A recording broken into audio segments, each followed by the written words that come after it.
Hello everyone, and our journey through the countries of the former Soviet Union continues. Here are 10 interesting facts about Uzbekistan. Despite its small territory, Uzbekistan has a very large population. It ranks third in terms of population among all the countries of the former Soviet Union. Nearly 36 million people live there. Among the Soviet republics, only Russia and Ukraine have larger populations. Islam appeared in Uzbekistan in the 9th century. Arabs from the south conquered the territories of Uzbekistan and gradually converted the local nomadic tribes to their faith. Before adopting Islam, the majority of the region's inhabitants practiced Zoroastrianism. Despite Uzbek being the main language in Uzbekistan, many residents speak Russian as well, especially the older generation, who grew up during the Soviet Union. However, every year there are more young people who do not speak Russian. In 1963, an accident occurred at the Utabulak gas field in Uzbekistan, resulting in gas escaping from a well under tremendous pressure. This gas immediately ignited, turning into a giant 70-meter-high flame. Efforts to extinguish the flame were unsuccessful for 3 years. Even artillery was used, but nothing worked. Due to the high temperature, it was impossible to approach closer than 300 meters, and the entire air was covered in black soot. Eventually, geologists found a way to extinguish the flame. They drilled an inclined shaft close to the flame and placed a special underground nuclear charge, which was then detonated. The nuclear explosion collapsed the underground rocks, extinguishing the flame.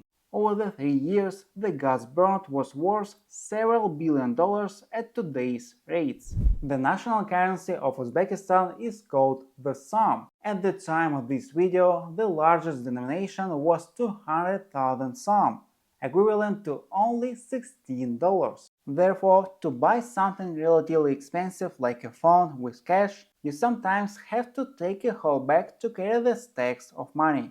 The late president of Uzbekistan, Islam Karimov, ruled the country from its independence from the Soviet Union until his death, from 1991 to 2016. He won the presidential elections 4 times and extended his term twice through national referendums, holding the presidency for a total 25 years.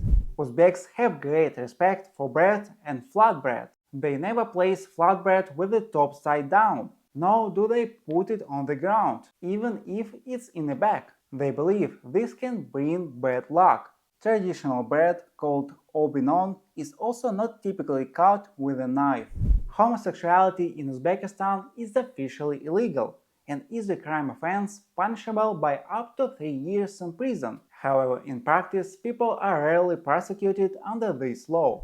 Uzbekistan is a landlocked country. None of the countries bordering Uzbekistan have access to the sea either. Within Uzbekistan's territory lies the Aral Sea, but it's actually a lake. It was once very large, but in the 1960s, water from the lake was diverted for irrigating cotton fields and other uses. As a result, the Aral Sea has shrunk to 1/7 of its original size, becoming a local ecological disaster. On the former territory of the Aral Sea, there is an island called Возрождение Island. During Soviet times, this island was home to the largest biological weapons testing site in the Soviet Union. Samples of various agents were brought there from all over the country to be tested on dogs, monkeys, rats, horses, and other animals. The island also hosts a laboratory and the closed city of Aralsk 7, where the employees of this testing site live there with their families.